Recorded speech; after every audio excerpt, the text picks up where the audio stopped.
So here we go, 50 minutes past the hour. Christy, today we are launching a brand new official channel for the Leo Zagami show. Yep. Isn't that exciting? Okay, we probably... Hopefully somebody shows up. It's probably somebody will show up, because we have already somebody in the chat commenting. Not many people, of course, compared to how we were operating when our main official channel was up and running. And of course, we have been also censored by Facebook. So we are really left with only a few people, but those few people, of course, are also the people who have contributed for this show. So we want to thank them. Bruce Codish, Shelley Annette, Pina Quero, Giuseppina, Karen Wells, Serge Lavache. These are the sponsors of today's show, Christy. Thank you very much, guys. You're the best.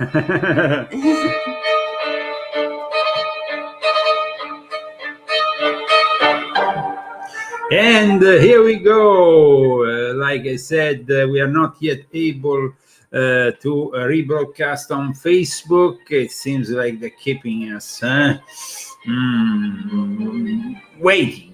They make it really hard. They make it really hard for us, because without Facebook, without our main YouTube channel, and without the will of the majority of the English-speaking people to join us on these emergency channels, because on the contrary of what happens with my Italian channel, which already has hundreds and hundreds of people in the live during the live broadcast, here we have only 15 people today. We are pretty down to the nitty-gritty. Nitty-gritty. Okay, there. Okay. We have Christy's books that are essential reading for those who follow the Leo Zagami show, as well as, of course, my latest book, which is available in both paperback and also in hardcover. Let me pick it up for you. Volume 7. This is volume 6.66. Soon we will have also volume 8. We are working on that. It's coming. Okay. Getting there.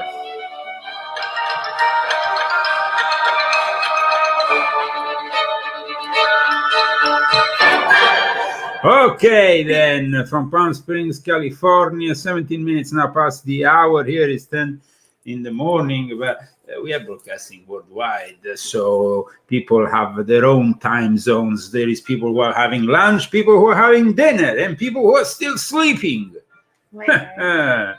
Okay.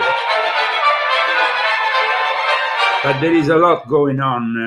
The nuclear plant in Zaporizhia, which was the subject of one of our shows, the situation is actually getting worse by the hour over there. It seems like they are exacerbating this tension. So maybe another nuclear disaster like the Chernobyl one will come into fruition. I hope not, sincerely, because it seems like Europe is already with their fair share of problems.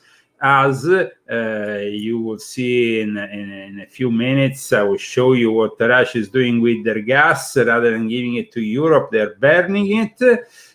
And then we have, of course, other news. Joe Biden caught once again in a controversy during one of his speeches.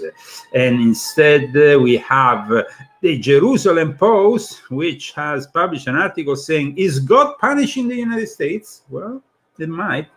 I mean, if you have a president like Joe Biden, you can't expect God to be happy with you.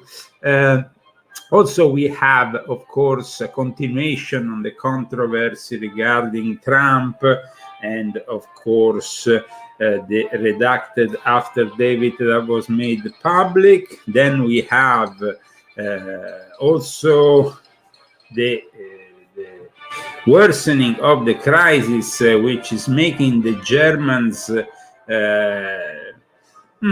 I hope they don't go back to their good old ways. and they were not so good. Well, that's what's happening in Germany, where the energy crisis is yet again creating another paper toilet shortage. So poor Germans, will they not be able to wipe their asses anymore? Well, that's it. And then we have instead a controversy closer to Hollywood. In that regards, Shia LaBeouf, which is this very famous actor, and there is a controversy, but there's also a very interesting take that he gave to Bishop Barron regarding his love for the Latin Mass. This and more on the Leo Zagami Show today.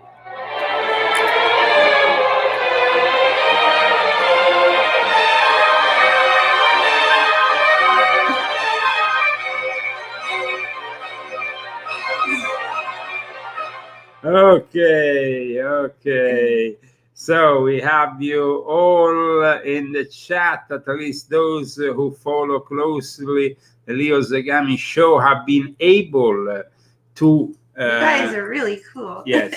Then we have people who used to be here every week, and we told them every week to subscribe to the emergency channels. They didn't do it, and now they're there wondering, where is the Leo Zagami Show? Where those people, sorry if I say it. Can I say it? They're a bunch of idiots. He does this with the Italians. Yeah, Italians, I'm even more harsh with Italians. But that's why they respect me, and they come and they flood in their hundreds rather than 21 people. 21 people. We don't get no satisfaction. No satisfaction. Okay, but like I said, we are doing this show mainly for our sponsors. We like to repeat their names again. Okay. Bruce, Kodesh, and Shelly, Annette, Ram, and Pina, Cairo, and Karen Wells, Chavez Lavage, Giuseppe Carna. No, that's Italian sponsor, so we don't cite them in the English. Okay, well, there wasn't that many anyway. Okay. So maybe I need to show you the statement of today of Donald J. Trump, which is a very profound statement and a very essential one. Basically, statement by Donald J. Trump. They missed a page, but this page is becoming Make America Great. I guess that definitely Trump hasn't lost his sense of humor. And by doing what they have done, the FBI has really confirmed everything I wrote about them in my book, Volume 7 of My Confessions, which is a book that is, of course, as prophetic as it can get. So, get this book. Some people were asking me, where do you talk about Freemasonry in my books? I mean, come on, guys. My books are all about all this. If I had to say, Volume 5 and Volume 1 are the ones where you can learn more about Freemasonry in all my books. It's hot. Hot. So you want to put the air conditioning down? Okay, you're hot too. That's okay too then. Okay, hit the like button. Yes, because they should hit at least the like button. There's 23 people. They should all put like at least. Okay, so let's go to Joe Biden. Joe Biden, who was, of course, caught in the middle of a controversy during a speech in Maryland where they started to yell that he stole the elections. Let's check this scene. And the whole notion of the burn it all down politics of MAGA Republicans continues to be a drumbeat. But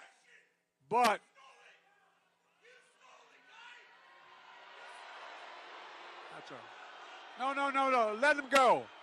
Let him go. Let him go. That's okay.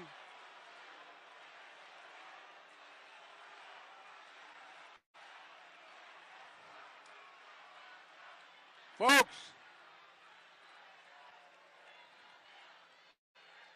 Folks, ignorance knows no boundaries. But we never gave up. We never gave in. And we're delivering for the American people now.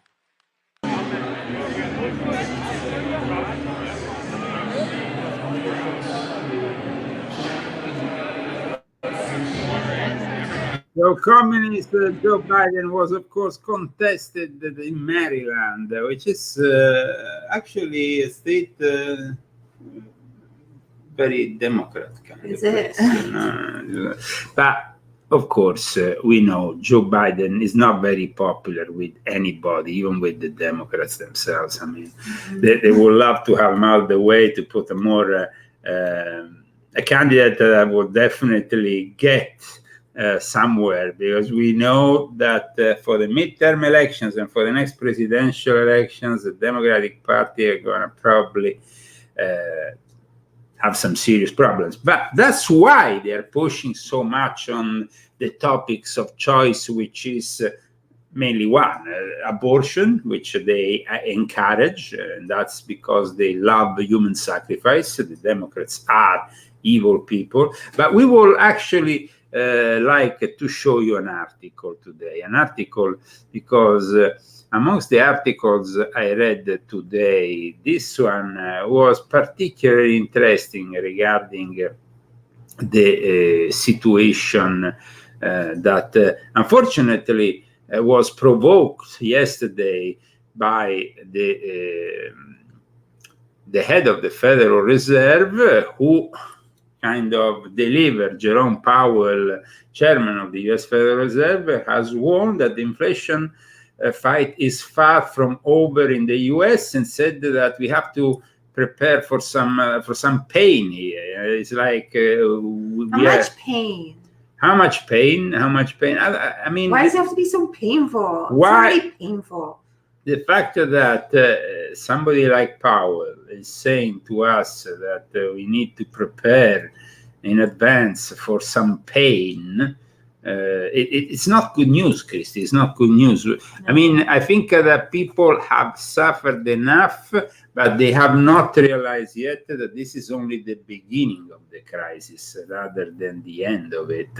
And unfortunately, Europe will already see in the next few months the turmoil. And I'm not saying just, the classic people who go in the streets with their whistles and their little flags and they... I'm talking about the possibility of social collapse and civil insurrection, because that's a situation that is almost impossible to avoid when you have the gas prices yesterday reaching 320 euros for megawatt hour. That is a very high price, and Europe is really at the moment having some problems with these changes that will crush so many industries and so many honest people who simply were already trashed by the never-ending pandemic and now find themselves in this new inflation recession, though we should call almost this a depression, because that's what's looking like. And the euro is very weak, and Europe itself is very weak compared to the United States of America, but we still have a chance. The chance is simply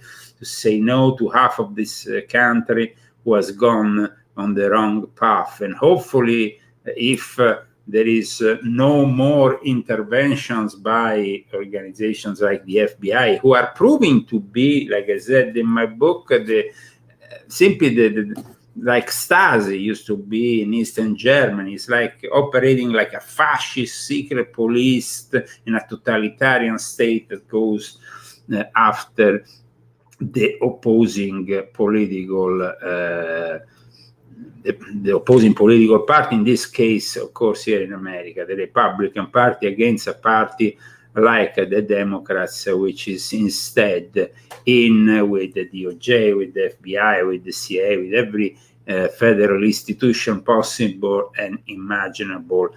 So we are, of course, reviewing still this statement that was given yesterday that, of course, created the turmoil in the markets. In the meantime, Biden's energy secretary quietly has bullied the U.S. refiners to reduce European fuel exports. So, I mean, on top of everything else, we have basically these people not really understanding how the energy markets work, creating more and more problems. And then there is that whole thing this week, Christy, about forgiving the debt for the students, part of the debt for the students. That is also a move that will simply exacerbate and create more problems and more inflation, because I mean here we're talking about millions or billions actually that are going to be used to help these students who have not been able or are not able to pay their debt.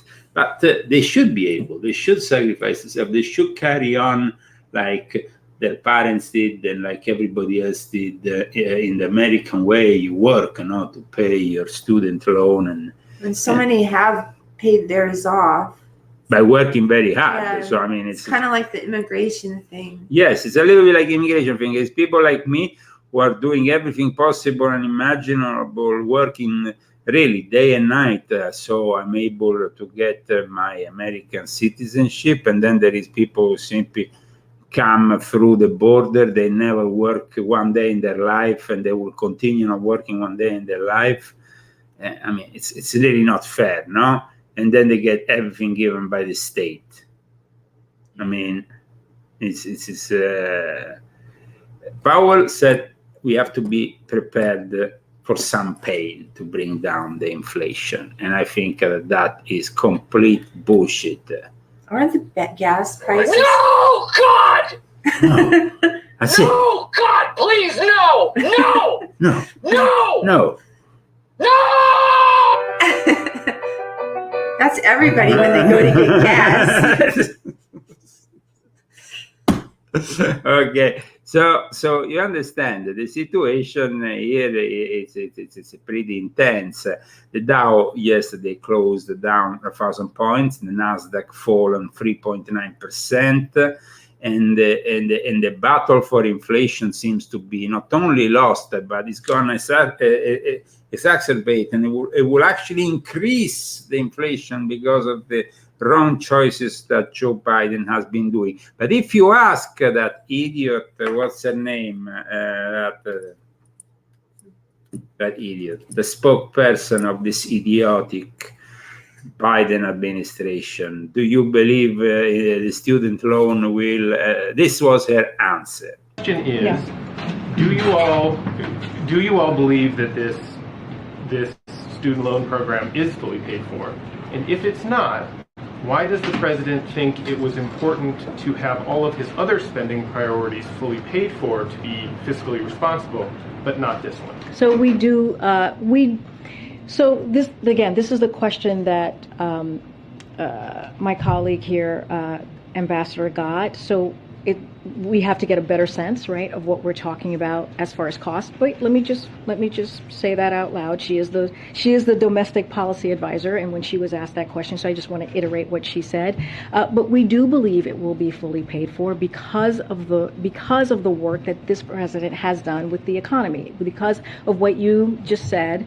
Well, what I just said is what we have done to bring down the deficit reduction. That matters, and the work that we'll continue to do. Look, when you look at IRA, it is also that $300 billion deficit is going to matter, right? When you think about that 1.7 trillion by the end of this fiscal year is going to matter as well. And also, here's the thing: when we talk about the pause being lifted, that's going to bring $50 billion per year back into the Treasury. right? That was actually not happening throughout almost for 2 years now. So that's going to be coming back at the same time that basically people are getting these Okay, improvising, improvising. What happened? I don't know. I knocked myself. Oh, You got hurt? Here. Are you okay? We are in the. Okay, so we have something to tell you because Christy is a little bit upset about this situation here. With, I mean, only 23 people now tuned in. It's really ridiculous. I don't know. It was just 70 people that didn't find us today. And then people say, well, you know, we find you afterwards. But a lot of like this kind of satisfying feeling is knowing that people actually like show up. Because like we come here at 10 o'clock and, you know, it's not, it's not easy. You know, it'd be nice if somebody else came too. And, you know, say, hey, you're doing a good job and keep it up. I think that this and I see everybody else that has, you know, these people that have just started this adventure in spreading info, and they've got hundreds and hundreds of people. And so then I think nobody really wants to hear us. You know, they just want to hear bullshit. Well, it's definitely very clear that the people don't listen to me. Well, because for months I told them to subscribe to the emergency channels, and they never did. They never saw that actually, you know, this might happen. They never. I mean, what kind of people don't listen to me? I mean, the people who, of course, don't read my books, who don't. I mean, so then who cares? Reaching people. There's just a few people that actually like tune in every week. It's just a few. I'll do it for them. I don't care. Yeah, no. I mean, we do it for them. Of course, you know, they appreciate it. So. Yes, absolutely, and that's why we are here. And we see who's here and who. It's like the teacher who sees who's absent. But the truth is definitely that in the English-speaking crowd, there is less will to come and search. There's a lot more us. people that are doing this thing of spreading info, and so but people think that I'm going to get better information from this guy than this guy. Okay, but listen, Leo Zagami has been here since the dawn of time in the internet time. Okay.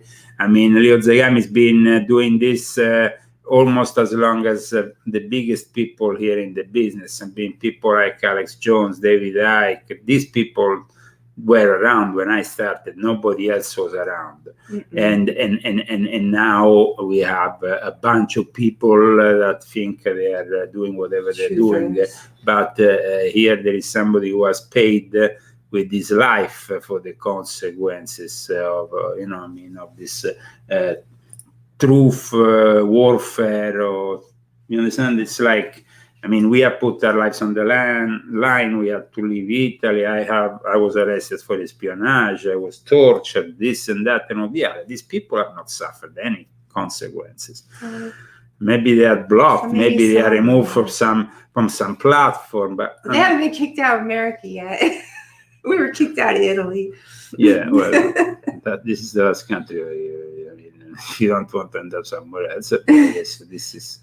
So the show wants to continue, but we need to, of course, have your help, and we do it through Fundly and through GoFundMe. That's how we work.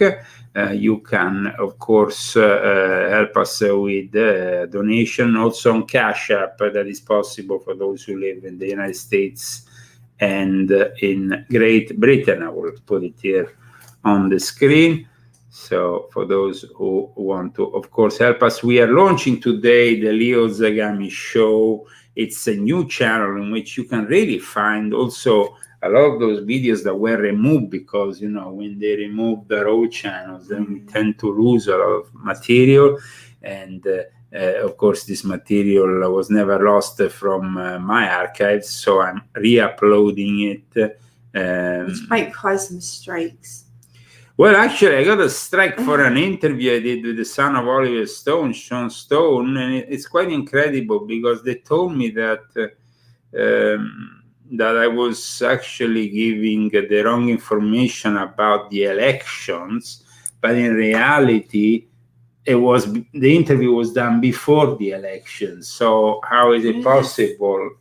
I mean, it was weird to say the least that before the elections they could, and I contested it, but nothing happened. So we got already a strike. a young channel has already got a strike, but we will continue. So, okay, we are here on the Leo Zagami show with the rundown of the weekly news, and we saw what happened with Joe Biden in Libya. Yes, Libya. You remember Libya? Gaddafi, who was forcefully removed and then killed brutally because of Sarkozy, because of Hillary Clinton. This country now is also in a state of chaos, and today at least 7 people have died in the capital of Tripoli.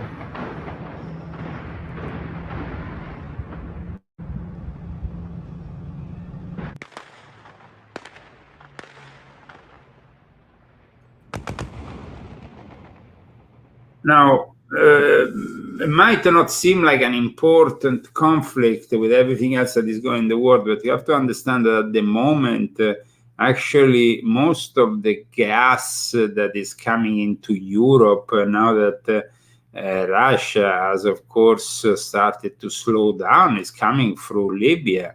And it's coming through the conducts that then pass through there and go into Europe. So it's always important to keep an eye on Libya, which seems to be also another proxy war where the interest of both Russia and America it's very much present in what used to be a state under the control of Gaddafi, who was, like I said, brutally killed, and then substituted with a bunch of thugs that are not even capable of putting together their own country and are eternally divided. This is what happens when, of course, the West becomes way too involved in things like that. I mean, either you go in Africa, Northern Africa, and you become, and you basically make out these countries colonies, but if you think that you can just direct them towards an hypothetical democracy, forget about it. So we are just here to show you what's happening, of course, this week in the news, but also in the last few days.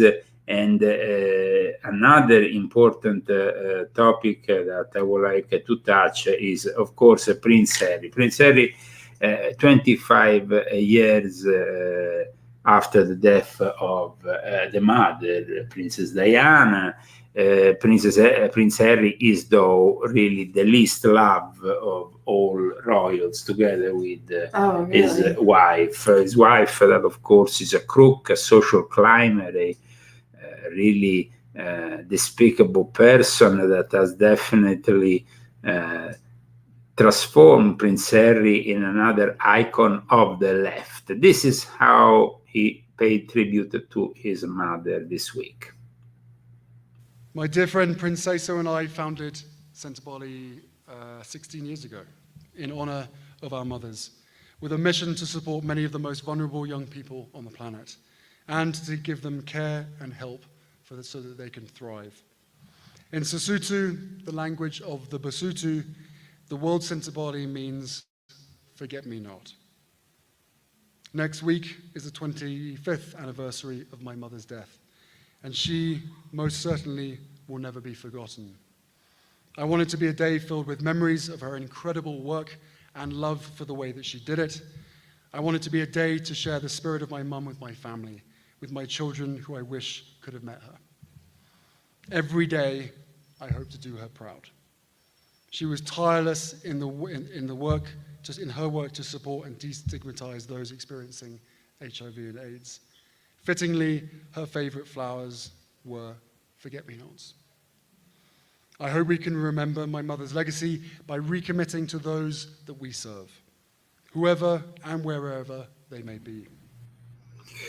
Well, this was, of course, the son of Princess Diana, who died 25 years ago in a car crash that was probably a murder, and that was never really cleared completely. We are, of course, here also showing a guy who has moved in the last couple of years to the United States, becoming part of the United States by criticizing everything that is Americana, and becoming the first royal since 1776 to really interfere so much with our internal politics here in the United States of America. So, what do you think of? I don't think that the Patriots like that very much. Absolutely, absolutely. Back to England if you don't like it. I want to suggest a book that was given to me by Ryan Gable. He recently published this book. It's called Liberty Shrugged. Sorry, A Companion of Liberty Over Tyranny, and it's, I must say, a very interesting book. A book, of course, about really the lessons that we can learn from communism, from what has happened with the destruction of our values, the degrade of the American system, and the possibility that we have now to save the Union, hopefully without going into a civil war. Because, I mean, it seems like that is what the left is pushing through. I mean, for the first time this week, I read and I saw in more than an occasion the left talking about the possibility of civil war. What do you think, Christy, about the left talking about it? I mean, are they wishing it upon themselves? Because these little sissies will get it if that's the case, and it's going to be brutal on them. I don't think. I mean, I don't know. What, are they going to wear their skirts? Are they going to cry like little sissy girls? I think they're underestimating half of America. And it's God really angry with America? Half of it. Definitely. This half is just fine, I'm sure.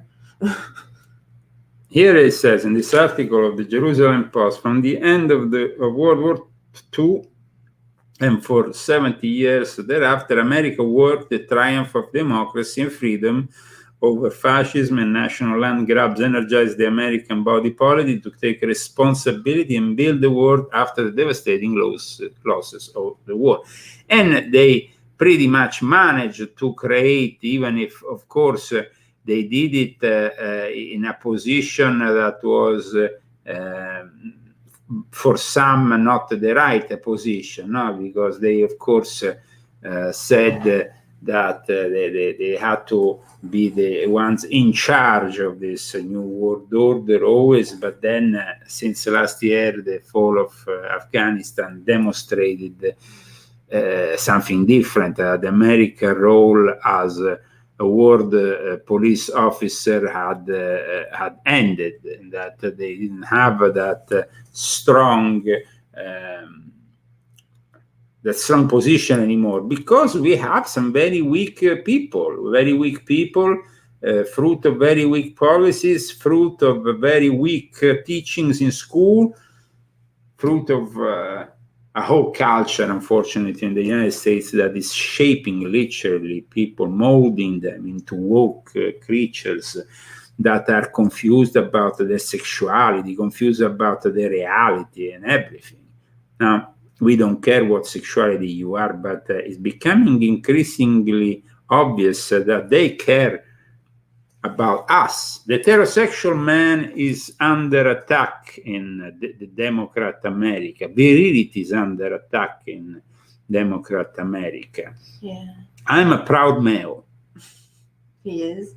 Yes, I'm proud male. I like. I'm proud female. Well, that's it. But they don't seem to be. I see, they have. They're confused. They are confused. They are devastating everything in our culture that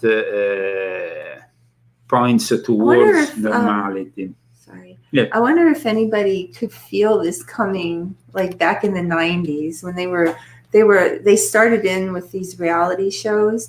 And back in the 90s, I was watching them. And I was thinking in my head, I'm getting stupider and stupider watching this. I mean, is this supposed to be like, is this a plan? Because they kept coming and all these shows kept coming. And I was spending a lot more time in front of the TV because I had small kids. And, you know, it's just like, I don't know. These reality shows started it, I think. And we've been programmed and conditioned with everything. And now, like, the younger generations, they don't know anything different. Everything's a reality show. So I was watching a show the other day, and it was about an influencer. And he said, well, wait a minute, let me take some selfies. I need to make some money.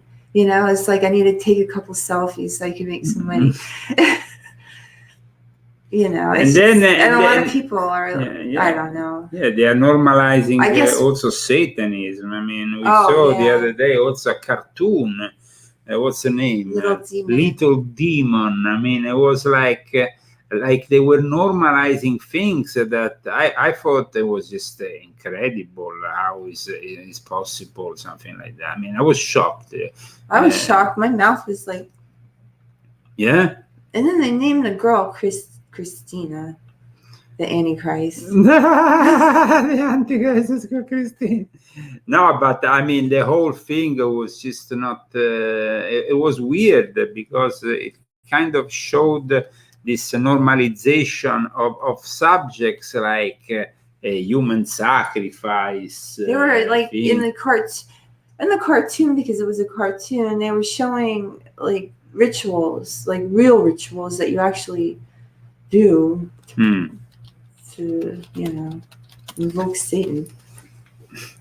Well, I mean, it seems like America is definitely on the wrong path, and it's difficult for us to understand also how close we are towards the possibility of a civil war, which was definitely destroy America as we know it. We don't realize. I mean, people talk very times almost in a it's a civil war. It's not yet a war that we are fighting with weapons, but it might. They said, you know, this week I heard we might in the future. We might in the future. These people who are talking about it, you watch them, and a bunch of idiots on the mainstream TV. Some of them have never had a gun in their hands. I mean, it's incredible where we are heading to. And so what is this society proposing? Is it because when they go after our guns, then the criminal, the thug ends up with the guns. Here in California, I mean, a person like me has to follow all the rules and everything and blah, blah. But if you come illegally from Mexico, you can drive illegally without an assurance. You can do whatever you want. You can kill, murder, and rape, and you can carry a gun, no problem. That also demonstrates, you see, when you want to take the guns legally and you want to have them legally, but then you are in a system like California that will target you for having those weapons legally. So remember that. I mean, is it convenient for you to have a weapon legally in California, or is it better to have it illegally?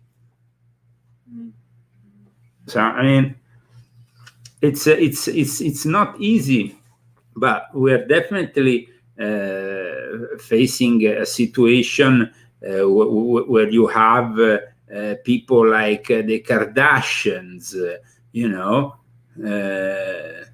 that are very confused people. At one point, though, Kourtney Kardashian, in the middle of the pandemic, suggested something that maybe was a little bit more interesting than what they usually say. I mean, I don't know if anybody remembers this, but Kourtney Kardashian suggested God is punishing us through coronavirus pandemic. This was actually, I think, maybe they grasped a little bit of truth through all the lies and all the bullshit that they are usually proposing. Reality shows have been there to definitely continue on a mission that was started yet a long time before, in the 50s and 60s, from I Love Lucy to the 70s, going through the soap operas, but also the sitcoms and the life of the families like the Waltons or any other family that you will see. And, they could have a million problems, but at the end of the episode, that lasted 45 to 55 minutes, that they will all be happy in bed, talking with each other, and everything will be fine. So, I mean, it's kind of like there was an illusion, Christy, though. That niceness was an illusion. It wasn't the reality. So then they go into the reality show, and the reality show becomes entertainment. And then, of course, that reality show brought in the phase of the Osbournes that led it to a new kind of degenerate way, the reality sitcom almost, And so then you have, of course, then that, and then you become involved gradually with all kinds of things that will eventually lead us to the metaverse, because ultimately then we will be confronted with the metaverse. And the metaverse is a place where already, a guy has spent millions only to have his home next to the home of Snoop Doggy Dogg in the virtual world. I mean, people are so demented that they go through that kind of thing. So, I mean, we have dumbed down people with the reality shows, but I think that then the real intention is to throw us all into the metaverse, because then you can be your own reality show 24 hours a day. And sorry, but I'm gonna have to move it so it doesn't. That's better. Well, everything is becoming more and more like not artificial, and everything, even like the way you look at like you see these people on the internet, and they're not looking the way they look. They have, I don't know, there's this new thing where they put a filter and then they show, like, they come out of the filter and then they come back and scare all men. And so, it's just all artificial. So yeah, there is also an increase. They see themselves artificially, like, this is my new face and it looks better than my real face, and I prefer this face because all the men love me here with this face, and I'm popular here in the metaverse, and so I'm just going to stay in the metaverse. And I think there's a lot of people that don't have God in their hearts, and they're empty inside, and they need something to fill that emptiness and that void, and so that's why they go on the internet and they try to get, acceptance from people that way that they're not getting in the real life. But then at the same time, we have this gradual attack on free speech that we never saw before. America was the place where you had a myriad of opinionists, of journalists, of people conducting radio shows without ever having a problem on their opinion. Now, you can think of what you want of my friend Alex Jones, but the fact they have gone after him and, of course, made an example out of him with $50 million for something that, of course, he said. They might have been erroneous, he might have been wrong, but this wanting to mark with almost 50 million this condemnation is because there is also a increased vision of the left that you can't say certain things. You simply can't say them. What it means they can't say them. I can say what the fuck I want. Sorry. And so liberty is about talking freely, not having necessarily your own opinion. I have my own opinion. And then this is what happens. It means that they can't take it anymore. And they want to mark this division. And soon they will say, no, you can't say this. No, you can't say that. No, this is proper. No, so it started really 10 or 15 years ago when they started to talk about politically correct. Yes. I mean, political correctness, you know? And I remember my mother, they have to be politically correct. And I said, what the fuck are you talking about? And in fact, she never understood Trump, really, my mother. No, she never really understood Trump. But then after she understood that something was going on here in America, and it's definitely going on here in America, here we are fighting the last war for freedom and if we want to call it democracy, let's call it democracy, when this is a constitutional republic. But of course, we have this great gift, which is free speech. And free speech is a right to think, speak, and share ideas, to print, publish, and distribute the same. Something that is definitely under attack. And that's why the Leo Zagami show has today launched a new channel. Why do you make a photo? Face, sorry. Why do you make that face? It wasn't a very good launch. Well, no, but I mean, we haven't launched it yet with a myriad of articles and stuff on my main website that might help. I don't know. I will try. I'm not giving it up yet on the English-speaking audience. You can't. I'm, of course, finishing my latest book, and I hope that the English-speaking audience appreciates me more. If they do, we will come back in October with more shows. They can't find us. Okay, so this is what you do. You go on leozagami.com and you look on the top, and there it is. There's the new channel. It's not hard to find. It's there. Yes. It's you have an icon. Maybe we need to say it like 3 times. Yeah. Like just keep repeating something. I mean, that's the way I learned Italian. So just keep repeating the same thing over and over. Okay. So here you see, then you have a Second Amendment. The Second Amendment is preserved as a well-regulated militia for the security of a free state in order to strengthen the latter against federal encroachment on individual and state rights. So this also was built in case they will use an institution like the FBI against us, or start militarizing all the various federal institutions and instrumentalizing against the individual and against the rights that we have cherished for so long here in the United States. The right of the people to keep and bear arms is sacred. It guarantees personal protection of self, family, home, and personal property. It therefore protects our right to basically fight against the possibility of lawlessness and I mean, when you are seeing a societal collapse almost imminent, and it's imminent, why? Because half of this country thinks differently. Issues of race, sex, gender, religion, the regulation of free speech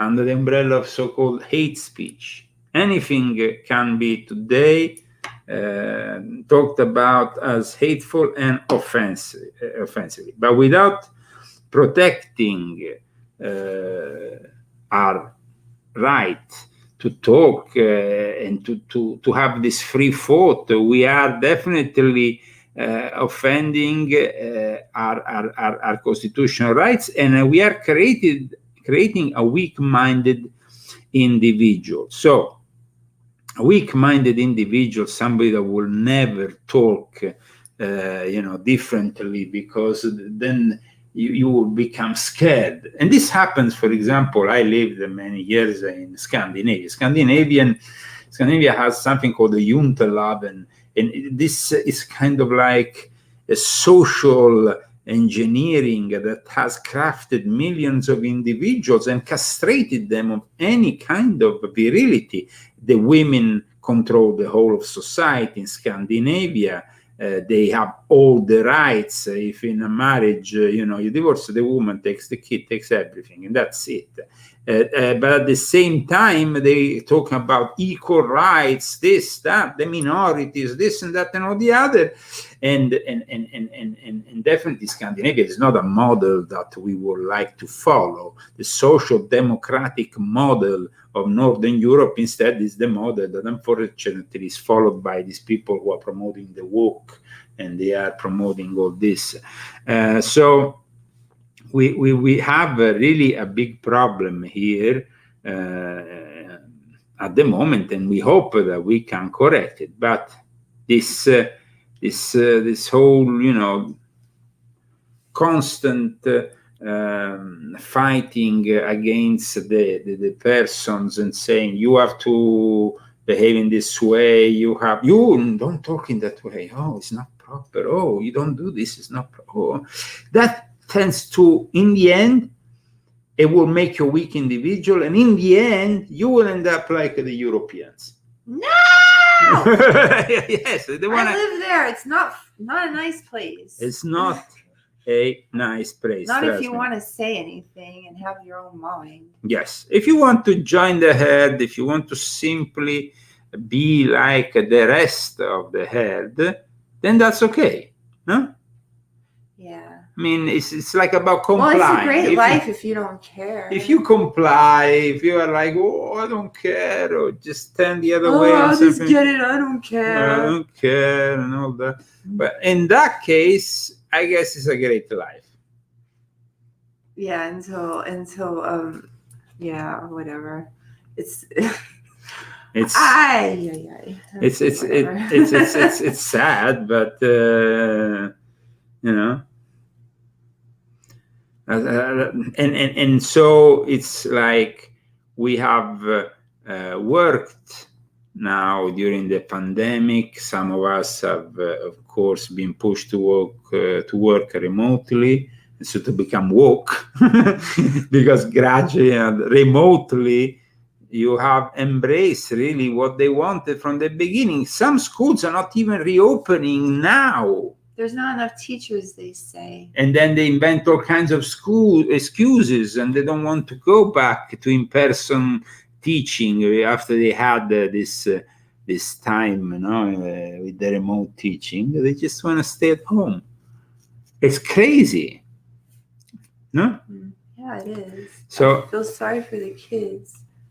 it's like we have basically children that will have many problems for years to come because of the fact that we're wearing masks, because of the fact that they are not used to have any social interaction anymore. Communism is around the corner, Marxism is around the corner, and socialism is starting to be normalized. I mean, you go on these platforms and they're making documentaries saying how, we have demonized socialism, but in reality it's a good thing.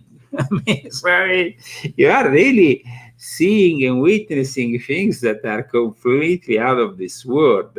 And I repeat, then apart from all this, we have the censorship, which is really what has also put us here in front of 24 people when there should have been 24,000 or 2 million. And because we have, of course, this censorship that is part of the problem. It's part of the problem, and it's what Adolf Hitler and the Nazis used to do, or the communists have done. It's like they want to change history. They want to destroy 1776. They have also this other thing called the 1619 project, which is completely demented. And I mean, can you imagine erasing 1776 in the favor of something that it's just bullshit born out of thin air? this is what's happening in America by Is that- by people who don't really, who don't really appreciate America. Is that like a Black Lives Matter thing? Yeah, 1619? yeah. Is that like when they were what? Listen, these people are insane. Now, this project is a New York Magazine project, supported by the Pulitzer Center and all these people, and by historians also. But I mean, the project is really insane. I mean, it's like it's all this critical race theory. It's about the fact that 1776 is inherently wrong because the fathers of these nations were all slave owners in any way. In the end, we need to abandon all that, and we have to go to a more rational initiative in the hands of Black Americans that don't like 1776. Well, I'm sorry that I have to hear all this, but I won't become American. I like 1776, and there is always a lot of ships that are leaving from here to Africa. And if you want to go, the jungle is there waiting for you. And I can tell you, it's not such a forgiving scenario, Africa. A lot of the people who criticize America will find themselves killed probably within the first 24 hours they are in Africa. A place where you can't even go around without bodyguards. A shithole. That's how it is. So, 11 minutes past the hour, we are approaching that time of the show in which we open the phone lines. Unfortunately, there is nobody calling anymore because the majority of the people who used to call us, they have lost themselves. But we will Maybe next week we'll be on Facebook. Maybe. Yes, next week we should definitely return on Facebook. And so we hope that we will be able to reach more people. In the meantime, I would like to show to you an article regarding biotech, which is a firm that we have all learned not to appreciate because I don't appreciate, but during the pandemic, they have been a very important company. They're actually, there is also a war that is fought now regarding the vaccines and all that. But biotech firm, I think this is not biotech, this is biotech firm. So it must be just create synthetic human embryos that will be used to harvest organs in order to facilitate transplant. I mean, this is crazy. It's an Israel-based company called Renewal Bio, growing embryos and then using them when you need them. It's like growing a human being and taking parts of it just when you need it. It's definitely a very interesting thing that is happening, and it's definitely something out of a science fiction or book.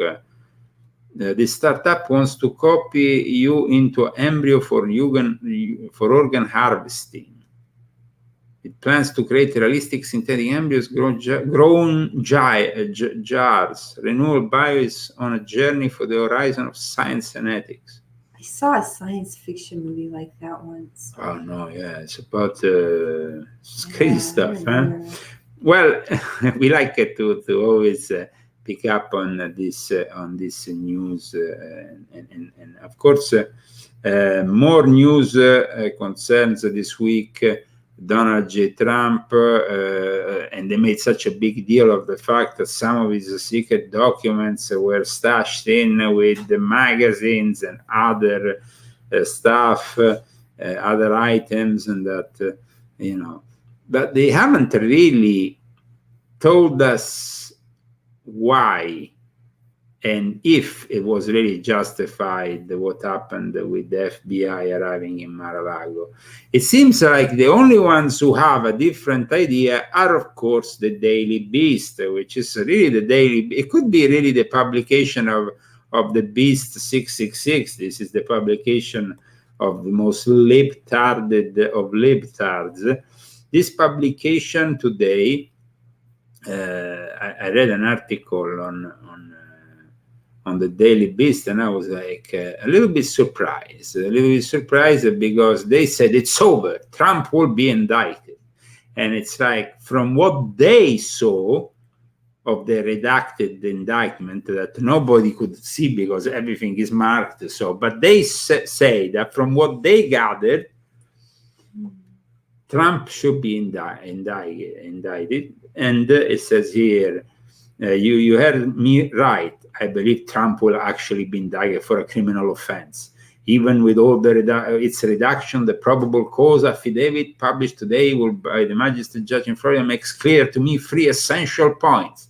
So let's see what are these essential points for the left. Christy, you can read them. Trump was in unauthorized possession of national defense information, namely properly marked classified documents. Number 2, he was put on notice by the U.S. government that he was not permitted to retain those documents at Mar-a-Lago. Number 3, he continued to maintain possession of the documents and allegedly undertook efforts to conceal them in different places throughout the property, up until the FBI finally executed a search warrant. Now, what do we think about this, Christy? I think it's so unfair what they've done to this poor man who's the best president we've ever had. He's definitely suffered. He's suffered a lot. I mean, it's just ridiculous. It's all ridiculous. Crazy, and they're angering. It's like they almost want to anger like the right, you know? Because it was making people angrier and angrier. And what else are they going to do? If they ever tried to arrest him, that would be not very good. I think if they want the ultimate trigger to start a civil war, not of words, but of guns, well, they're going to arrest Donald J. Trump, and I think we will have that automatically. Yeah. Will that then lead to the breakup of the United States of America? Probably, because then there will be entire states that will probably be moving against a union and against federal institutions that have definitely overreached their own role. We're heading in this kind of direction. Yeah. It's definitely here what's happening. It makes us clear that they seem to want to incentivize this whole breakup of America, and they think they are kind of like comfortable with saying that half of America is made up of fascists, calling MAGA Republicans fascists. That's another thing that was said basically this week by Joe Biden. It's kind of incredible. He was supposed to be the president who unites all Americans, but in reality, he's not.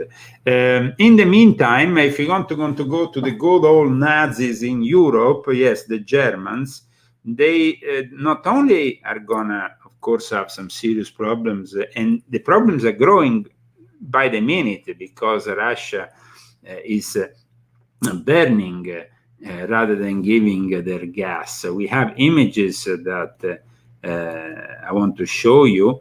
I think I had these images. I don't know. I think I have them, but I'm not sure.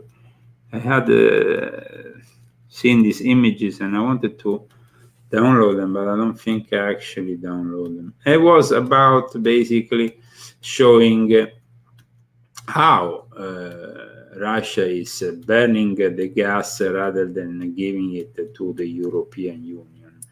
And in the meantime, of course, Russia is accusing also Ukraine of bombing the nuclear plant of Zaporizhia, which is at the moment at the center of this big controversy. We don't really know what's going to happen, but it seems like if of course we go towards another Chernobyl on top of all the disasters that we already have, I don't think that would be definitely a good thing for the world. It will create probably a damage that might be really it's like Europe at the moment is like in a state of turmoil. But if they have more problems, then they will really cease to exist as the European Union. But maybe that's great. When you see what kind of problems the Germans have these days, the Germans want to legalize sex with animals. What? The Germans want to legalize sex with animals. Oh my God. The Germans are screwed up in their heads. Are they serious? German bestialists are protecting to eliminate the country's animal protection law, which forbids having sexual relations between humans and animals. Zoophilia Pride March in Germany. Zoophilia Pride. Are these people sick in their head? Yeah, they are, actually. They are poor animals. Poor animals. What's wrong with Germans? I don't want to watch this. Well, no, these are just people in Germany who are basically A bunch of sickos. It was a dog, a male dog, who was,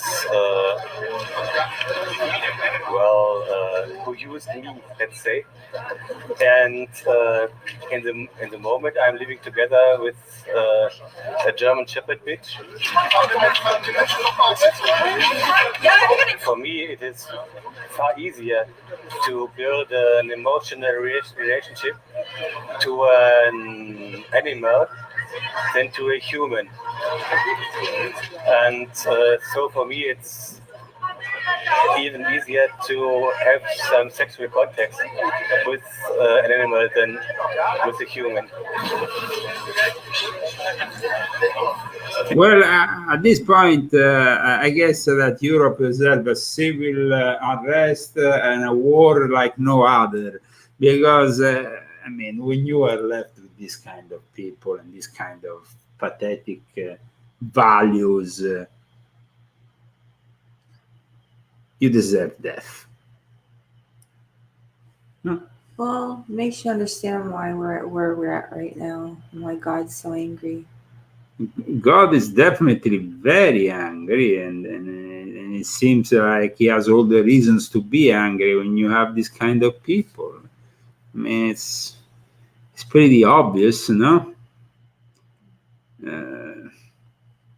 Sad, but the Germans are the ones who now are in a crisis that will bring them again to the toilet paper problem. Every time there's a crisis, there's always a toilet paper problem. You know, there used to be one at the beginning of this pandemic. Check this out. Germans warn energy crisis will create toilet paper shortages. Well, the Germans deserve that after what we have seen, and they deserve probably much more. Remember that Zaporizhia is not too far from Germany, so if they get a nuclear fallout, they would definitely get it towards Germany. There is already a map of the possible fallout from Zaporizhia that shows that the radioactivity is going to go towards Germany. So I'm not sure that Germany is going to be laughing and carrying themselves like they are now. Instead, let's talk about something we talked about at the beginning of the show, and regards instead an actor and a famous actress who is doing a movie. It's Shia LaBeouf. Shia LaBeouf is an actor who, by the way, was supposed to be doing also a film on the Rothschilds, on the Rothschild family. Never really came into, still we're waiting for it with Mel Gibson.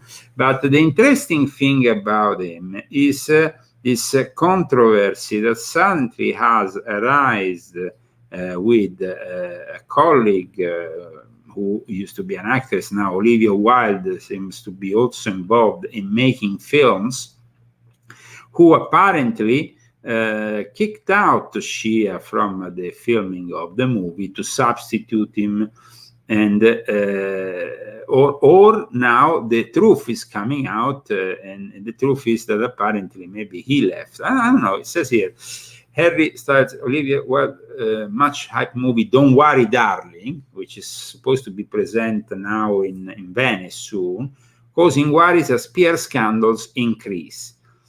So, Erika, Olivia Wilde says she fired Shia LaBeouf from Don't Worry Darling to protect her cast, especially Florence Pugh. She recast the role with Harry Styles, with whom she apparently began a personal relationship. That's very convenient.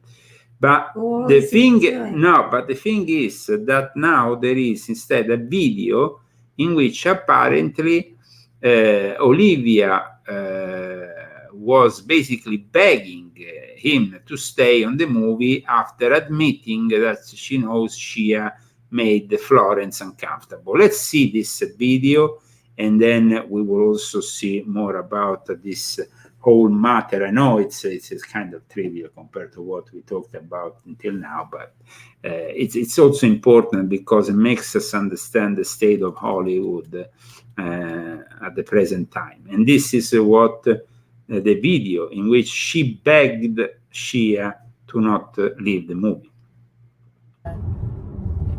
Shia, I just went riding my horse, very sweaty, but I wanted to reach out because I feel like I'm not ready to give up on this yet, and I too am heartbroken, and I want to figure this out. And you know, I think this might be a bit of a wake-up call for Miss Flo, and I want to know if you're open to giving this a shot with me, with us. If she really commits, if she really puts her mind and heart into it at this point, and if you guys can make peace, and I respect your point of view, I respect hers, but if you guys can do it, what do you think? Is there hope? Is there hope? Will you let me know? Okay, bye. What do you think about this? I mean, it says here that the official version said that she fired him to protect their cast, but then this video says something different. I think they're all a bunch of idiots. Now, Shia LaBeouf did an interview with a bishop the other day in which instead he talked about his passion for the Latin Mass and for having converted to Catholicism after having acted the part of Padre Pio in a recent movie. This is Shia LaBeouf conversation, a testament, a really important testament about the importance of the Latin Mass, which is the traditional Mass that was carried on before the revolution of the Second Vatican Council ruined everything. Almost from the office, activate the audience without putting the agency on the priest. We have full, conscious, active participation. That's which is where the singing and the back and forth comes from, whereas old Latin Mass put all the agency on the priest to be fully activated, and that activation of the priest was supposed to activate the audience, to activate the laity. That all the agency was put on the priest, and so and I don't want to get too far into this because then you get into controversy, but Latin Mass affects me deeply, and how come? Because it feels like they're not selling me a car. And when I go to some Mass with the guitars and stuff, and I'm from, Santa Ynez, right? So that's where I was catechized. And there's a lot of guitar playing. And there's a lot of what feels like they're trying to sell me on an idea. Yeah. Whereas what I feel when I went to Oakland and went to and by the way, there's a very incredible version of that as well. That's super activating and very emotional that I've experienced up there with Father Bobby. There's also, and Father Peter, but there's also this, something that happened, Christ the King in Oakland does a Latin Mass every day of the week. And it feels like it's not being done to sell me on anything. And it feels almost like I'm being let in on something very special. And the quiet, it activates something in me where it feels like I found something. It's a little bit like a band. When a band is pushed on you,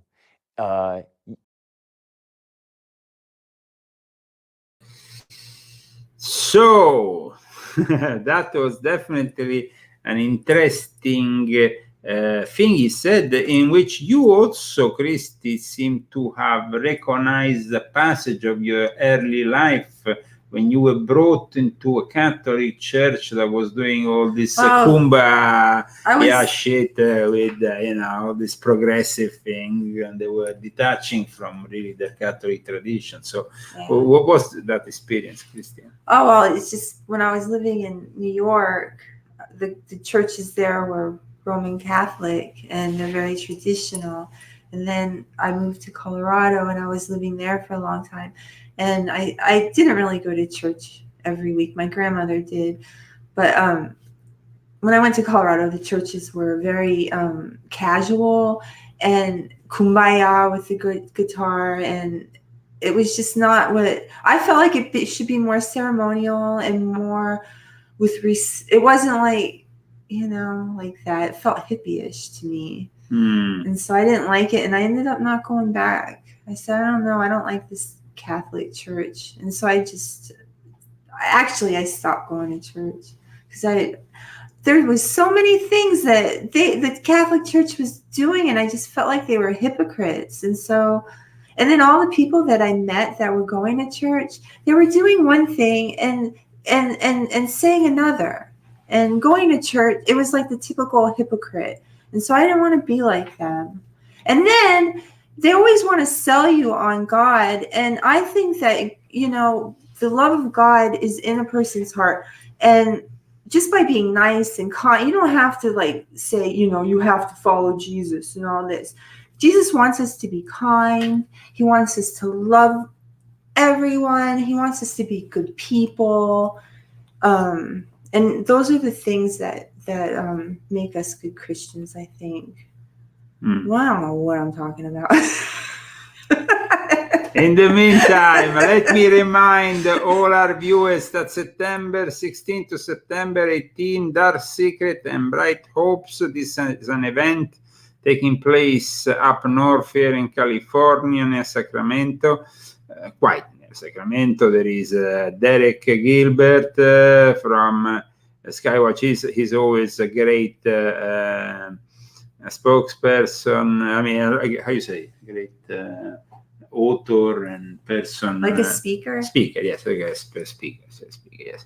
Derek has called, his latest is a startling book that connects the Roman god of Saturn, the Canaanite cult of Moloch, the globalist Great Reset, and occult symbolism inside the United States capital. Pretty much interesting. And then, of course, there is Leo Zagami. There is Leo Zagami. There is L.A. Marzulli, which is quite known on the subject of UFOs. And he made an independent film called The Coming Great Deception. Then we have Dave Bryan, who is an exorcist, a pastor. This is organized all in fact, by a church, which is the Church of Glad Tidings in Live Oak, California. And then you have Dr. Brian Ardis, which is passionate about exposing corruption of the medical system. So, I mean, there is definitely a few interesting people, and you can just go on the website if you want to know more. The website is Church of Glad Things. Church of Glad Things here. Oh, Church of Glad Tidings.com. /events. /events. Okay. Slash events. Let me take off the finger because no, I have to put it because we can't really see it very well here. And church, let me see, Church of Glad tidings.com/events here. I think. Can we open a phone line? Yes, we should. Nobody's gonna call. Lisa, can you call? Because we don't think anybody's gonna call. Okay, maybe somebody will be able to call. I will open the phone lines. Here we are, ladies and gentlemen. The phone number. Casey, do you remember the phone number by heart? 968 No. 577 76839. Okay, let me give you the phone number. Was I close? Maybe. I can't remember it myself.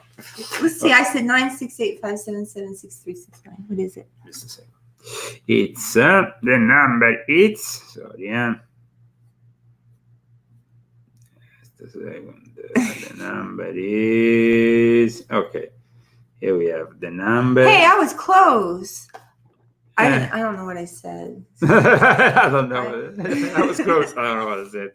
Okay. I think I said 6369. Okay, so the number which you can call to reach us is +1 970-577-6369. Did I say that? I just got the area code wrong. I said that. I think you said. I'm gonna rewind this and look. Okay. Okay. Well, here you have now the number on the screen. As you all know, unfortunately, there is not many people who will probably call because of the present situation. Welcome to the Leo Zagami Show. Who am I talking with and where are you calling from? Hi, this is Rose from Chicago. Hello there. Welcome. You managed to find us today. Are you following us on which channel? Well, here's the thing. Okay, I always check your Facebook page, and all your shows get listed. Your Italian shows and your English shows. Yes, that's true. I don't know why people. So when I go to your Facebook, I find your show. Now, here's the thing. I'll just be honest. Okay, I watch you guys every week or when you're live, and I want to contribute, but I'm on disability. I'm partially disabled, so the money is very tight. But you guys do a great show. Thank you. And I get mad because I don't know why you get banned, number one. And number two, you should be giving lectures around the country. Well, we are very glad that we have people like you who are so kind with us. We just we really hold on to all of the nice things. Yes, well, we have a few people that, like we said, are following us now. Around 30 people who seem to be at least loyal and have understood that we have moved to these emergency channels. But we have also inaugurated a new channel, a new official channel today. So I hope you can subscribe to that. It's the Leo Zagami Show channel on YouTube. And thank you very much for encouraging us today. Do you have any? Yes. Do you have any questions? No. I mean, you guys are great because you guys have a lot of good information. Like today about that German story about the zoophilia. Oh my God. I mean, the Germans have gone insane.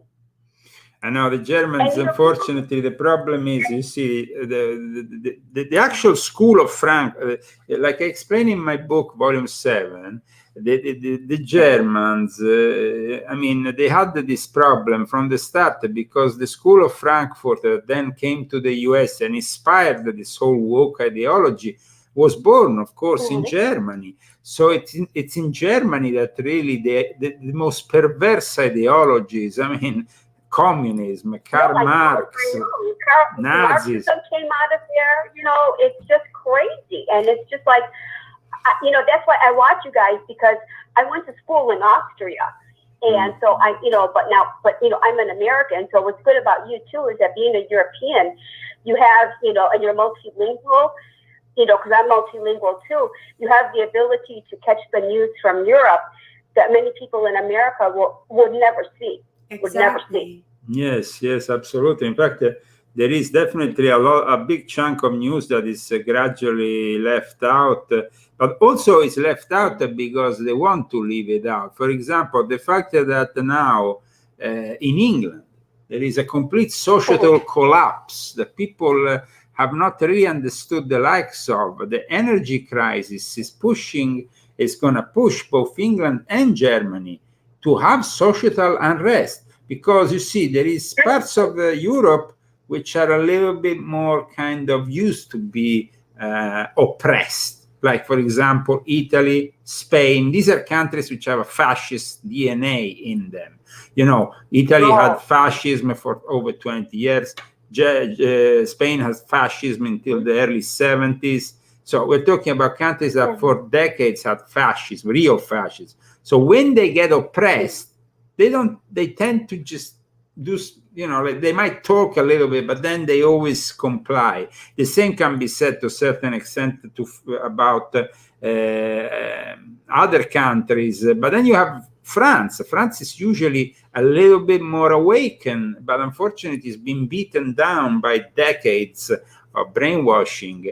And then you have, of course, Germany. Germany was a country that was separated in two, then was put back together. But once you put them back together, here we have a country that is still combating in its own consciousness with the monstrosities they did in the past.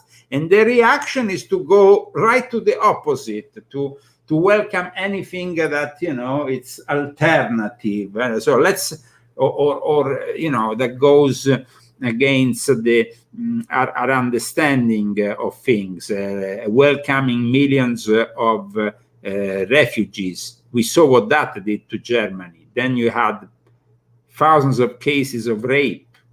Women got raped left, right, and center in Germany after the arrival of over 1 million people from Syria. Nobody said anything because, of course, they had welcomed them in their country.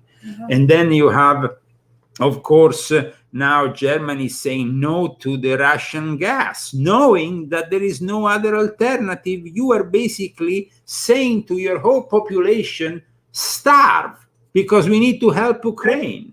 And that is going to happen also with the rest of Europe, sadly. Yeah, but here's the thing, and but what makes it so bizarre is that it's the Eastern Europeans who are fine.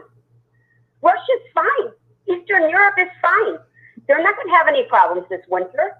This is strictly a Western European, and Canada. They're insane in Canada. They're insane in Australia. It is.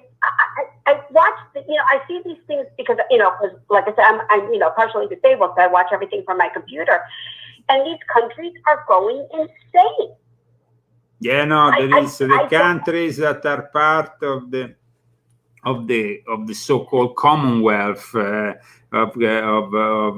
was connected with England, with Great Britain. They are losing, of course, a connection with the reality. They are living the lie that, of course, it's been in a way it's been kind of like forced on them by naturally being brought up in the shadow of a monarchy in England, in Great Britain, but then they don't really have a president in Canada. Trudeau. Yeah, Canada. They have a prime minister. Trudeau is a prime minister. Trudeau is a prime minister. Right. Then you have a prime minister in Australia. Then you have a prime minister in New Zealand. But these countries have a queen on their coin, on their SIM. I mean, they can say whatever they want, but they have never had 1776. And so they are bowing down to the same old queen. Yeah. And I was trying to pick up on Perry, Reverend Perry. Move to Canada, move to Australia, and thank God, as bad as it is in America, we're much better off than Australia, Canada, and New Zealand and England. Yeah, well, the thing is, we're better because here the states can secede if they want to. So this forces this will force the federal government to stop some of its stupidity. We have that action here. Canada, I don't see anything going on in Canada. They're just accepting everything. They accept everything, and I mean, their pathetic little tracker revolution was kind of like clamped down in a second, and they didn't really. Maybe not heard all of the news from Canada. No, maybe Canada bigger than what we. The movement can be as big as you want, but if you get clamped down and crushed by a guy who is a half man like Trudeau, then you don't deserve to. I mean, it's not like, you're crashing a dictatorship with an evil dictator. You're crashing a guy with the face of a soap opera actor, just like here in California, you have Gavin Newsom, who is pathetic, and still people go after him. I mean, so we have some problems here in the United States. I mean, just to watch what's happening here in California and how the Americans are not reacting here. So, I mean, a lot has gone on. And so we can say that, yes, it's true. You are calling from where at the moment? From Chicago? They're calling from Chicago, yeah.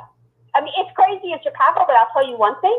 In Chicago, when they tried to force the vaccine mandate, nobody listened to the stupid mayor. The police don't care about the police have enough problems. They were trying to vaccinate the police, and the police said no. We have all the crime in Chicago, and you know, like I said to people, I said the cops here don't care about stupid vaccine mandates in the restaurants. They don't care, and they're all gone. That's good. So actually, in some ways, I live freer in Chicago than in a place like California. Or you Canada. Probably do. Isn't that strange? But also here, we've noticed that in California, people don't listen to the rules either. Yes, I mean, and like I said, I think that the not problem... that there are anybody that, you know, would go against the rules because they're all the same here. But the people that do go against, nobody says anything, right? Yeah, no, but the good thing about living in Illinois, even though we have stupid Pritzker as the governor, he's an idiot. Outside of Chicago, the state is red. So it's very easy for people to move, you know, out of Cook County, move to, you know, the red part of the state, and nothing is going on there. People, you know, they don't bother anybody there. But the problem is that the Democrats have occupied the cities with the biggest number of inhabitants, so they can control the whole state. And that is really what they've been doing methodically all around the United States. Even in a place like Montana, where you have predominantly Republicans, you have still towns, the biggest towns in the hands of the Democrats. And this is a reoccurring thing. Watch Texas, Dallas, Austin, increasingly in the hands of the Democrats. It's a big problem because unfortunately then you are left with the decisions being made by a bunch of monsters in the cities. Monsters, why? Because there is no real people in the cities, but a bunch of controlling monsters, and they're the people who simply comply. Because in these cities, like we were discussing it the other day with you, when it comes to New York, but in New York, nobody cares about the politics. Well, because in the cities they don't care about the politics, then those cities are easy to take control of. And then they are used to control the states. Now, I think that the problem here is really that the cities need to stop controlling the states. And so the cities need to become, maybe have a completely independent status compared to what the states are.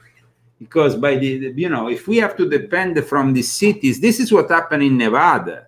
Cities like Las Vegas that have a big amount of people living in them have become then the territory of conquest for the Democrats, and in the end, Nevada tend to become a Democrat state, when the majority of people, maybe in the whole state, are not. So there is a big problem with these cities. These cities are smart cities, satanic cities, and cities used methodically by the Democrats to for their political games, and we need to stop that, I think. No? Well, see, here's the thing. Okay, now even though they're doing this, people. Okay, I live in a good area, so I'm okay, and I was born and raised here, so it's kind of like I'm going to be part of the Reconquista. So that's my philosophy. But a lot of people are leaving, and of course, it's the people who produce, who do good things, and these cities are going to collapse. The problem is when they move to the red areas. See, this is what's happening too. When these people who flee, they go to the red areas and they try to infect them. And the problem is here, our stupid Republicans are so cowardly, they will not fight. That is the problem. They will not fight, and people, the schools, like I said, the schools are, pretty much everything is gone in Chicago. But like I said, where I live, I'm okay. But, it's basically a ghost city. So in a way, they really don't have control because there's nobody here anymore. That's why we don't listen to what the mayor says, because there's nobody there to do anything against us, you know? And it's kind of like, so we're in the situation right now where the cities are losing power, but the Republicans who should be fighting in the red areas and protecting them don't do it. I don't think that there is any political force that these days will be capable of opposing what's coming.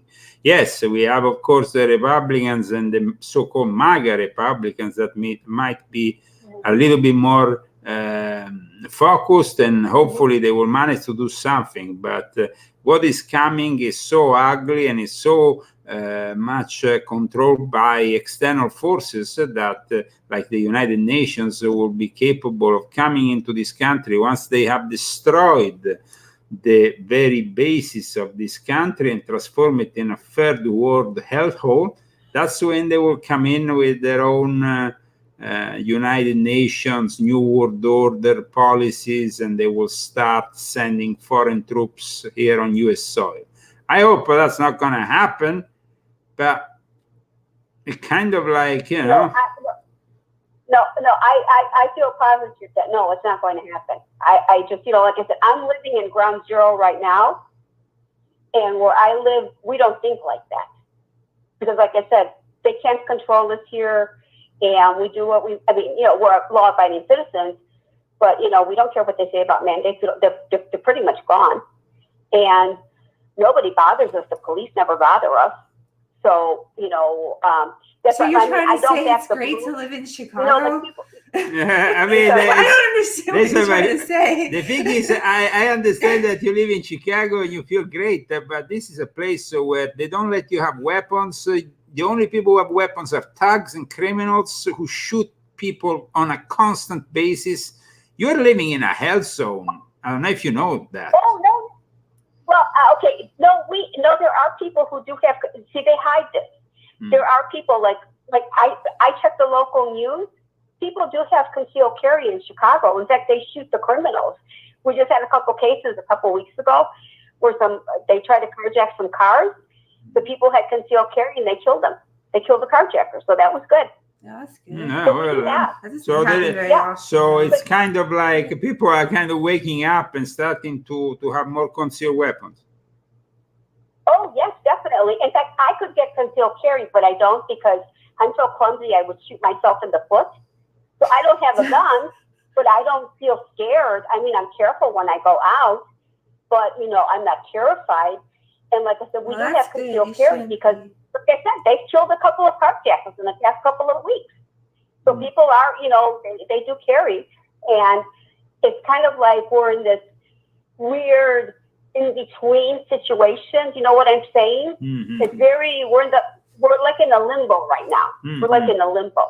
Because we're dealing with stupid Biden, you know, and then you know, MAGA and all of this. But in terms of, no, we have concealed carry here in Chicago. Yeah, no, they tried to take it away, but they couldn't. That's good. That's good. Keep on fighting this war, and thank you for calling us and for being with us today. Thank you so much. It was a very interesting conversation because we didn't really have, you know, a lot of people calling us last week. At least today we had a very interesting conversation with this lady from Chicago, and what she was saying was very interesting. She has a very positive attitude. Yeah, definitely. I mean, actually, I mean, you live in your own reality, really, sometimes. Yes. But of course, she was also admitting the problems that you might have in a place like Chicago. But people are starting to react because now, you know, they know that it's a dangerous place, and you need to have guns in a dangerous place to protect yourself. Palm Springs is one of the most dangerous places in the whole nation. So, I mean, that's what they say on the internet. Well, I think that's the whole nation, the whole Coachella Valley. I don't think the whole nation. It says that Palm Springs. Oh, do you know you're living in the worst place in America? Well, yeah. Where do you see that? In some kind of. They bombard me on Yahoo every day. They're trying to break down my spirit. Welcome to the Leo Zagami show. Who am I talking with, and where are you calling from? Hello. I think it's his Hello. Can you hear me? Hello. Hello. Can you hear me? It's the heavy breather again. Heavy breather. Why don't you get some minties? Your breathing was too heavy today. Okay, so you can still call us +1 970 577 6369. Okay? Yep. Oh, we're nearly there at the end of the show, but we still would love to hear from somebody. Thank you. Thank you for the encouragement. I try to encourage you. Okay, guys, no worries. So we are, of course, continuing today with a rundown of the weekly news and of the latest news. And yes, it was an interesting episode for a number of reasons. But the fact that really the Federal Reserve has warned us of an incoming pain. How's that pain gonna manifest? Welcome to the Leo Zagami Show. Who am I talking with, and where are you calling from, sir? Hey, Leo, it's Bruce Kodish. Hi, Bruce. From rural Pasadena, Los Angeles County. Okay, great to hear from you. And I was thinking somebody else would call. I didn't want to hog your show too much, but there's a lot to think about, and I'm thinking that, even though I'm using the telephone and I turn on the lights and do other things that an Orthodox Jew shouldn't do, I'm a traditional Jew, and I follow what I follow. Let me put it that way. Anyhow, the high holidays are coming up, Rosh Hashanah and Yom Kippur, and on Yom Kippur, we read, I pray at the Chabad, which is a Orthodox synagogue, and we pray. We read on Yom Kippur. We read the book of Jonah, which I think is very relevant to what's happening now. Jonah was called by God to go to the city of Nineveh, which was not. They weren't Jews there. They weren't Israelites or Hebrews. And he was told by God to basically go to the town, to the city, and, have the people pray and ask for forgiveness and repent for their sins so that they would be saved. And he didn't want to do it. So he escaped on a boat, and we know the story. He was Jonah in the fish. A storm, and he was thrown overboard and swallowed by the whale. And long story short, he ended up in Nineveh anyhow, and he said, "Why should I save these people?" And God said, "It's not for you to decide." And basically, the people of Nineveh prayed and repented and fasted, and they were saved. So, where am I going with all this? I think you're right, and I think things are going to get a lot worse. I think the lady in Chicago, bless her, she's fooling herself if she thinks she can stay in Chicago and it's safer there or safer in the so-called red areas. Every place is going to be a place of potential danger. And what people need to do is, and I've come more and more to realize this, whether you're a Christian or a Jew or whatever, religion you happen to follow, you have to follow God. You have to connect to God, the conscience, the soul of the universe. And what Christy was saying, it's not just what you say you believe, it's what you do. And basically, we all have to repent and connect with God, because if we do, we might be able to hold off the worst for a while so that more people can prepare. Yes. So, that's basically what I wanted to say. I think everybody should read the book of Jonah in the Bible, because you can make a lot of connections to our present situation. No, thank you very much for this connection, Bruce, that you have pointed out from the book of Jonah. And thank you very much also for being very realistic about things, because I think that a lot of people tend to not be so realistic. Don't you think so? Yeah, I live in what they call rural Pasadena. It's actually part of unincorporated part of Los Angeles County. It's east of Caltech. It's so far a very safe community. There are a lot of people here who are somewhat awake, and a lot of people who just don't know what's going on. And they think everything's going to return to normal, or it's returning to normal. And personally, I am preparing to move east. I want to stay in California because my wife's remains are buried in the Jewish cemetery here in Los Angeles, and I have a plot next to her. So when I die, I want my body to be buried next to her.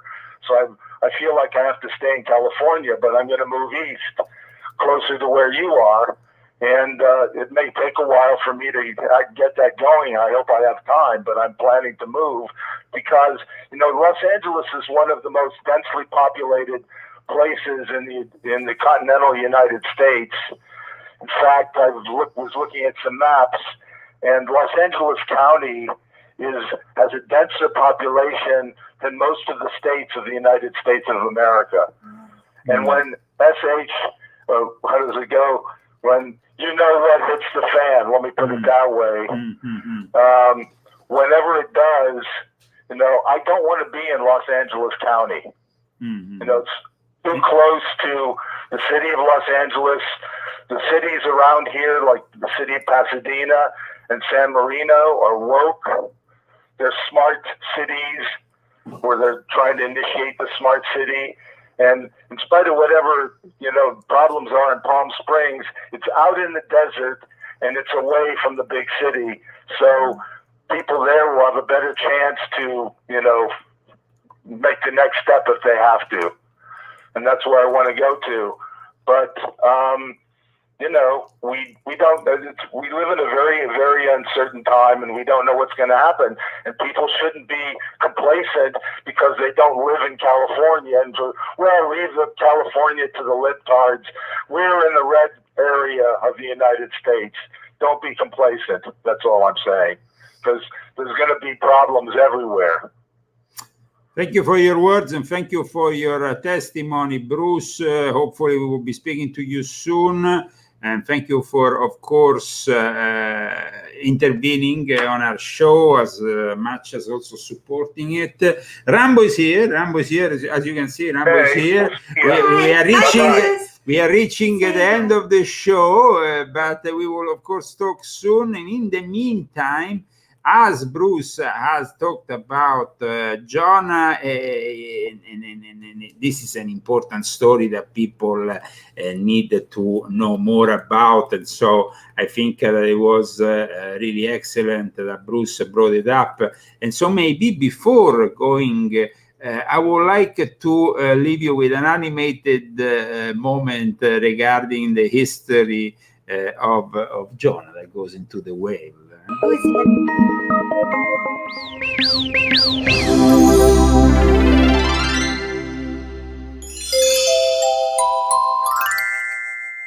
Jonah was a wise old man who lived in Israel long, long ago.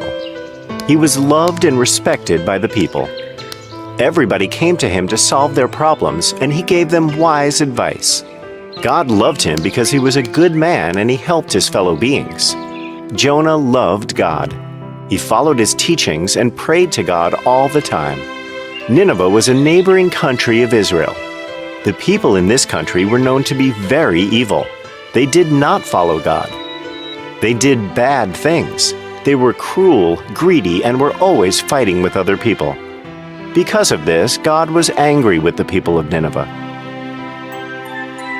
One day, God spoke to Jonah and called for his service. Jonah, I have something to tell you. My Lord, I am lucky to be of your service. Tell me, I am listening to you, God. There is a place called Nineveh not very far from here. The people living in this place are evil. They steal from each other, kill their own brothers, and do a lot of other evil things. Their king is lazy and selfish. He eats, drinks, and enjoys himself while his people are starving. He does not care about his people. Their actions anger me, and I have decided to destroy them. I understand, my God. I am well aware of their actions. They are a wretched group of people. They are also our sworn enemies. In 40 days I will destroy the land of Nineveh and everyone living there. This is my decision. So be it, my lord. You have told me all of this. But I still do not understand how I can be of service to you. Tell me, my lord, what should I do to make your wish come true? You are a good and righteous man, Jonah. You have always obeyed me and followed my teachings. I trust you and your abilities. This is why you must go to Nineveh immediately and talk to the people about me. They do not know me. You must speak about my love. You must tell them to change their ways and become good people. Only you can do this. But God, how will I do this? They are evil. They will not listen to me. Also, they are our sworn enemies. The people of Nineveh are constantly attacking us and waging war against us. They try to steal from us and harm our women. That is all true. But still, you must go and talk to them. They will have a second chance through you. If they fail, they will be destroyed. You are their only hope for survival now. Only you can convince them to change their ways and turn to me, the one and only living God. I have complete faith in you. God, you have decided to destroy them anyway after 40 days. Then why should I go there and risk my life? My countrymen will be more than happy to hear that Nineveh is going to be destroyed. They will abandon me if they hear that I tried to stop that from happening. This is my will. You must do this, Jonah. You must leave for Nineveh immediately. Very well, my lord. As you wish. Jonah was very troubled by what God had asked of him. He was happy that God had decided to destroy the people of Nineveh. They were the enemies of Israel. He did not believe that he could change their ways. But then, how could he disobey God? Jonah finally decided he would not go to Nineveh. He got scared and decided to escape from Nineveh and hide from God. Jonah traveled far from Nineveh over the deserts and barren lands. Finally, he reached the seashore, where he saw a ship heading to another city across the sea. He asked the captain whether he could get on the ship. The captain was not happy at first, but finally agreed. The sailors did not know about the one true God that Jonah served and believed in. They worshipped stone and wooden idols. They had a god for the sun, another god for the moon, another for the ocean, and so on. Jonah saw this, but he did not speak anything. He went and slept in the lower part of the ship. Jonah was fast asleep in the lower part of the ship. Once the ship had traveled a short distance, the ship got caught in a great storm. They were tossed around in the water like a paper boat. Everybody on the ship was very scared and began to cry out loud to their gods. The men on the ship were surprised to see Jonah sleeping peacefully while a great storm was raging outside. Hey Jonah, wake up! Wake up! How can you sleep like this? There is a storm outside and the ship is going to be torn apart. Wake up and pray to your God. We have been praying to our gods for some time now, but the storm is continuing to rock the boat. No, this is the work of my God, the one and only true God who made the whole world. Did you do anything to make him angry? How can we stop this storm? I tried to hide away from him. He gave me a task, but I refused to do it. That's why he's angry at me. Now what should we do? There is nothing else to do. You have no other option but to throw me off the ship, and then the storm will go away. My God will leave you alone. No, we cannot do that. You're a good man. We don't want to harm you. Let us try to throw some of the cargo out and see if we can keep the ship afloat. The sailors started throwing out the packages loaded on the ship one by one, but the storm did not go away. There is no use in doing this. Throw me into the water. Save yourself. I hope your God keeps you safe. When the sailors realized that they had no other option, they threw Jonah off the ship into the sea. And like a miracle, the storm subsided. The sea was calm all of a sudden. Just at that moment, a big whale came up and swallowed Jonah. Jonah was scared like never before. He was in the dark and cold. There was a horrible smell around him. Also, it was slimy and all kinds of things were floating around him. It was then that he realized that he was inside a whale. Jonah could not believe this was happening to him, but realized that God was doing all of this. Jonah spent... Whoa, and here we go, the whale. Christy, how's that, 3 days and 3 nights in the belly of the whale. He prayed the whole time to God. He was asking for forgiveness and promised that he would never try to hide away from God. Jonah would lose hope from time to time and thought he would never see daylight again.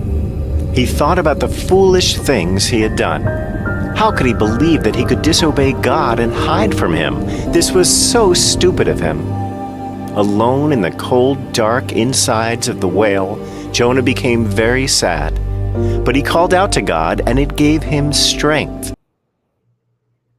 It gave him strength. God always gives you strength. Now, for the rest of the story, you can go, of course, pick up your Bible. But it was an unusual and interesting way of closing our show after a very interesting conversation with our friend Bruce. We thank all those people like Bruce who made this show possible today.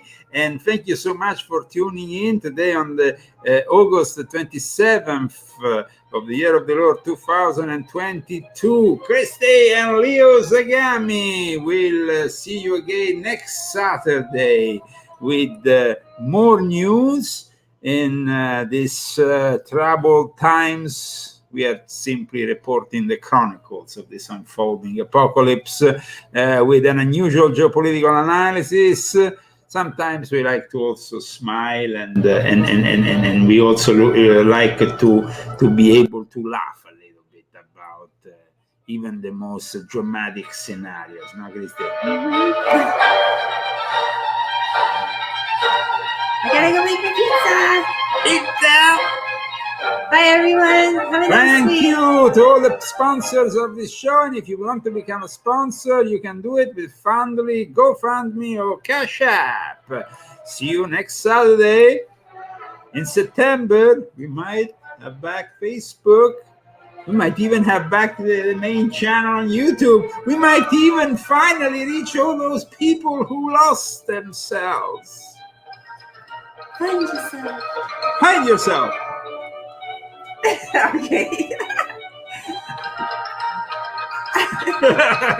The books. I don't have anything to shake. He always, when I dance, he starts dancing. Volume 6.66, Volume 7, Volume 5, and of course, Volume 4. Take care. See you next week. From Palm Springs, California, this was the Leo Zagami Show.